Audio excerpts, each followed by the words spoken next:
19, and that, of course, was just the beginning of the story in Green Bay, and Rob Demovsky is the one who covers that story for us. He joins us live from Green Bay this morning. And Demovsky, what has been the reaction in and around the Packers and the town and everything else about all the questions about whether or not protocols were violated?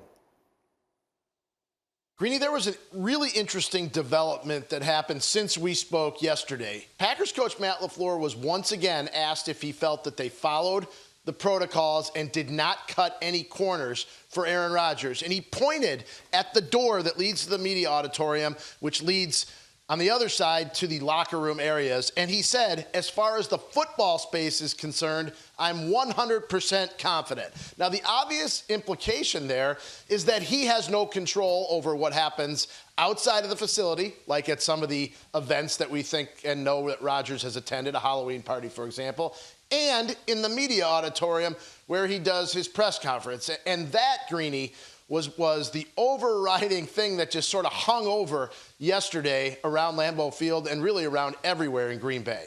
All right, and so they've got to deal with all of that, and it will sort itself out one way or the other, and the NFL will investigate. And in the meantime, oh, by the way, they have a huge game against Kansas City this weekend, and here comes Jordan Love to make his first start under these seemingly impossible circumstances. What do we know of the way they will adjust their game plan for him rather than Aaron against Kansas City?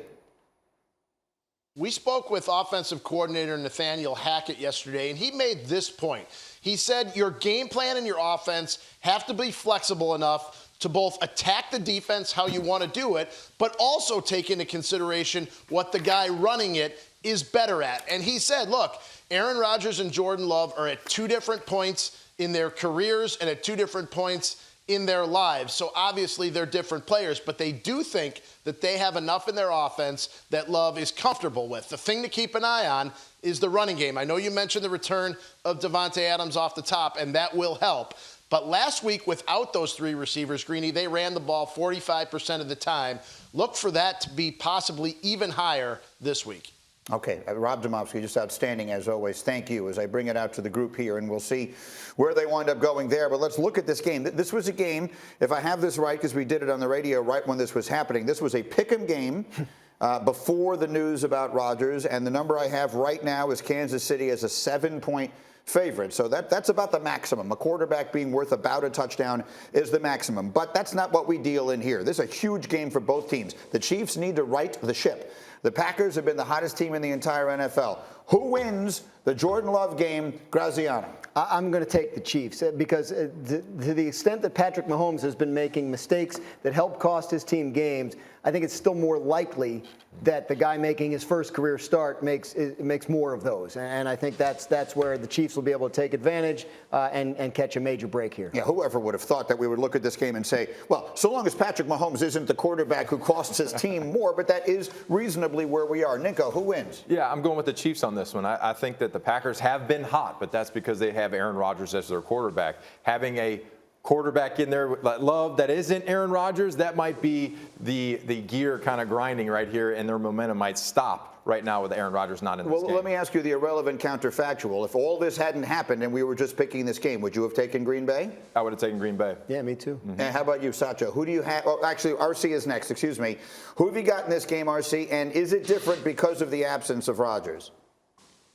It's absolutely different, and I have the Kansas City Chiefs. I think if Aaron Rodgers plays, especially after seeing what they were able to do in Arizona without their top three pass catchers because number 12 was their quarterback, I believe you still believe in the Green Bay Packers. But without Aaron Rodgers already having some of the issues and injuries that they have, and the Kansas City Chiefs just needing to play a good dang game, I believe the Chiefs now look at this as an opportunity to get on the roll and stack some wins. I don't want to steal your line. You had a great line in our meeting this morning about the Chiefs, who have had a lot of different things go wrong for them this year, now getting this chance. They finally got one to bounce their way. What's that? Say it again. Hey, Greedy, the Chiefs finally got one to bounce their way this year, man. It's been a tough year for tips and overthrows, but this one fell into the Chiefs' hand with Aaron Rodgers not being able to play. They unquestionably lead the league in number of balls that hit a helmet and pop straight up in the air and wind up getting intercepted. So, Sacho, I'll ask you the same question. Who do you have winning this game, and would it have been different under different circumstances? Yeah, I have Kansas City winning this game, and it absolutely would have been different for the reasons that everyone has just said. Aaron Rodgers is that good of a football player, but Kansas City needed this break. They needed to find a way to win another game back-to-back, and now all of a sudden they get more momentum. Jordan Love didn't automatically become good just because he became available. And so I don't think, and also they haven't been game planning with Jordan Love when it comes to Green Bay. And so because of those two reasons, that's why I think that Kansas City's going to win this game. It's remarkable that in back-to-back games now, the Packers are playing shorthanded against really good teams. They beat Arizona 10 days ago without all their receivers, and Rodgers found a way to win it.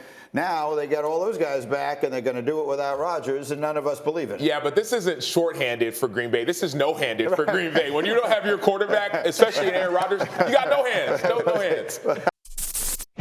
Thank you for watching ESPN on YouTube. For live streaming sports and premium content, subscribe to ESPN+.